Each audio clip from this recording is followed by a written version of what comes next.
What's good? What's good, everybody? Welcome back to another episode of The Urban Platform Speaks.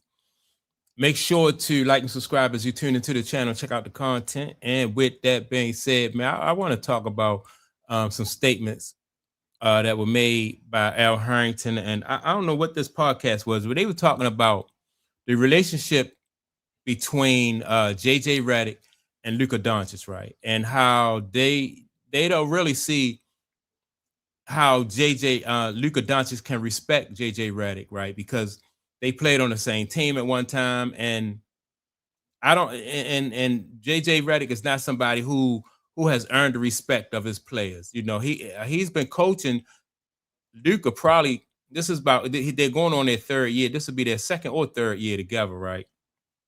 So this was the discussion that was had on the podcast.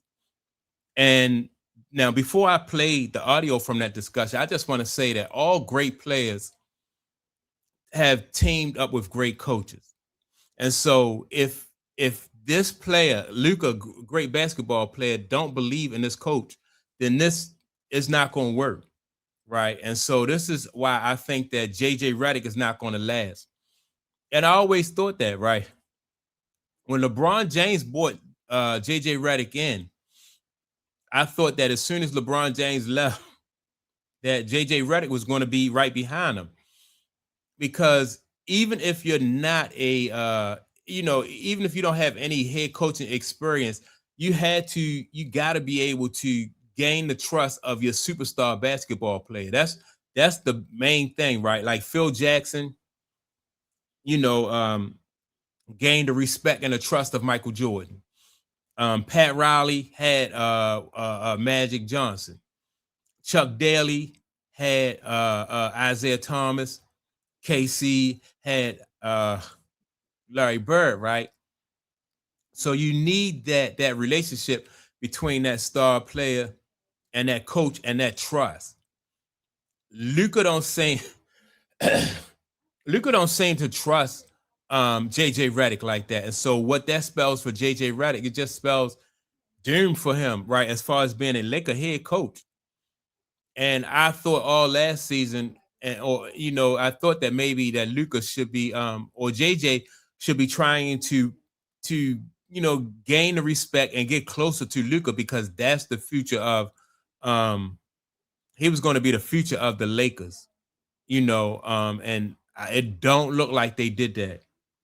So with that being said, I want to play what Al Harrington and the rest of his co-hosts had to say about this relationship between Luka and JJ. Now, this is being reacted to by the basketball show, so he's gonna interject too, right? And so I do want to first of all shout him out. Secondly, I want to I want to respond to some of the things that he's going to say too. I think there is another level for him, but I don't think JJ's the one to pull it out of him, because he played against JJ. Like, it's just played with JJ. Played with him. It's just like that respect is never gonna be there. It's always gonna be. He's always gonna remember the time where in his mind he was sitting there looking at JJ like, this fucking bum or whatever, whatever it was. You know what I'm saying? Like he'll never be able to get past that. So he's gonna need somebody that has like a pedigree. And when you really even think about it, when you think about all the coaches in the league, it ain't even nobody in the league that has that anymore, right? Like, who is the OG coach in the league that you feel like guys, he walk in the locker room, he demands respect? Yeah. Who would you throw in that list? Who? Rick Carlisle. But Rick, they say older dude. But they say Rick changed. Rick's a weirdo. They say Rick. I played for Rick, but no, we did too. We all played. He's a weirdo, so it's hard. It's not like. But they say Rick's not even like that no more. They say he's a whole different coach now. Yeah. They say he's changed. Why J Kidd though? J Kidd is respectable, played. Well, he's not in the league no more. Well, what I'm saying is J Kidd was coaching Luka. That's when they went to the final. Exactly. Yeah. Yeah, and see, like I said, man, you gotta have the trust of that player, and there has to be loyalty going back and forth, right? So I do think that there are some young coaches in the league. The Celtics coach, Mizuto, who else? OKC got a really good coach. Houston Rockets got a really good young coach, Ime Udoka. So there are some good coaches around. The Spurs, they have a really good young coach. And so those relationships right there, like those relationships between the coaches and that star basketball players is priceless. That can lead to a dynasty. You know what I mean? But if Luka don't have any confidence or any trust in JJ will not be there. But that's the thing. When you got a guy like Do you J. think Kidd, Luka was playing his best basketball when he was with J. Kidd? 1000%. Yeah. Because He did. at the end of the day, I think J. Kidd did a good job, and this is from just what I've watched personally. Mm-hmm. He did a good job of just understanding, hey, look, we got a talent that's we probably ain't many that you're going to get like this, Mhm. right? Mm-hmm. And he's so blunt and straightforward. He's like, look, y'all have to coach this team. I can put you in the right position, but he'll be like, all right, Dorian Finney-Smith, Reggie Bullock, y'all got to cover up for him. Y'all know the certain shit that you're going to have to do a little bit more. But when you do, it's going to benefit us. And then when that just clicked and you start worrying about, hey, you need to do a little bit more or like on this end, like at the end of the day, most stars, right, they are going to need a little bit more help because they're carrying most of the offensive responsibilities on the other end of the court. And I'm not going to hold you. The way Luka plays, nigga has the ball 50% of the damn time. Yeah. Shit, 75. 75% of the time. But if there's one thing we can say about Luka, the motherfucker ain't been on many losing teams. Now, this is a strong point that they bring up. All right, yeah, I agree. That is a strong point.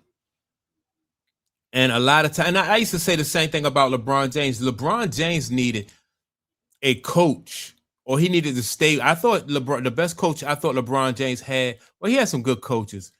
I like the guy in Miami. I forgot his name, but LeBron James tried to get him fired. I also like Mike Brown as a coach. Mike Brown just won the championship with the Knicks.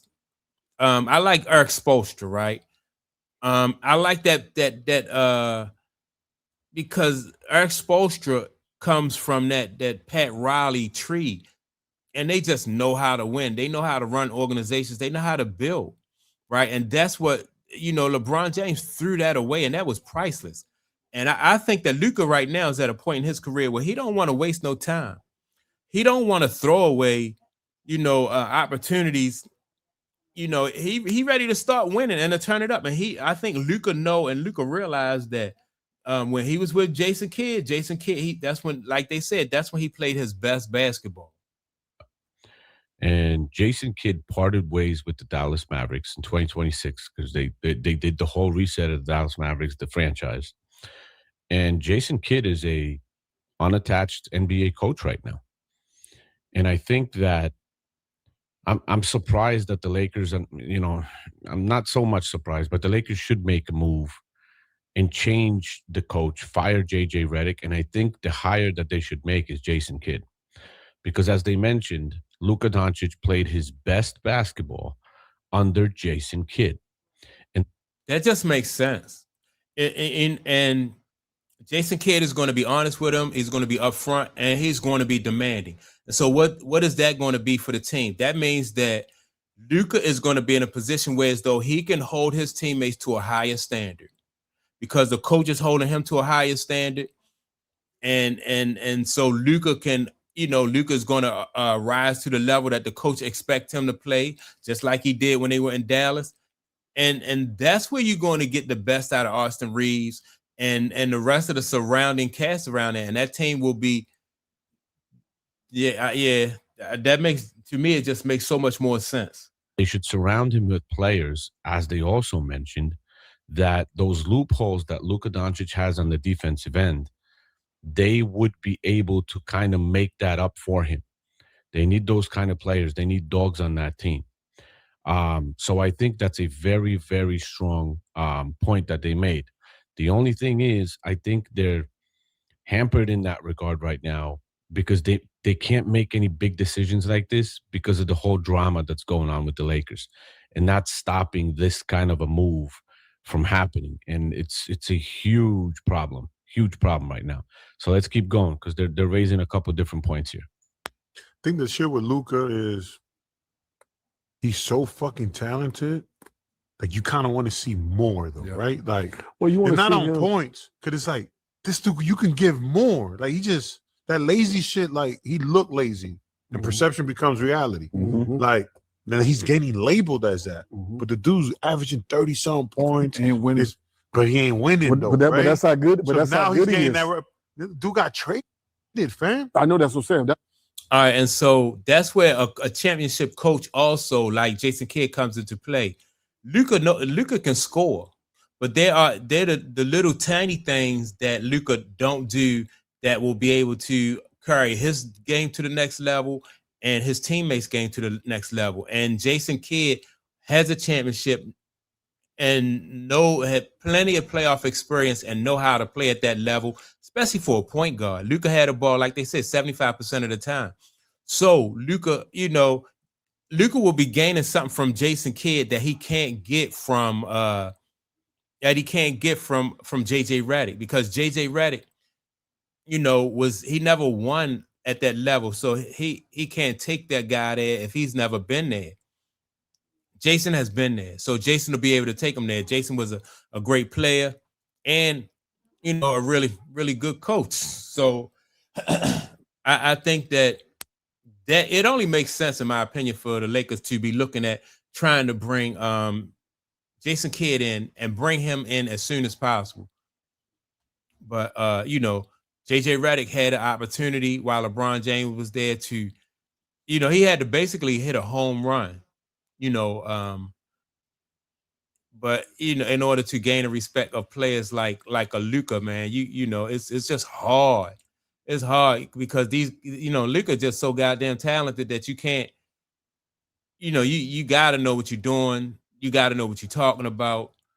And so, but he don't have enough experience to be able to deal with that type of talent. So, as a coach, anyway. So, that's my take. Make sure to like and subscribe. Also, don't forget to leave a comment, and I'll check you out next video. Peace.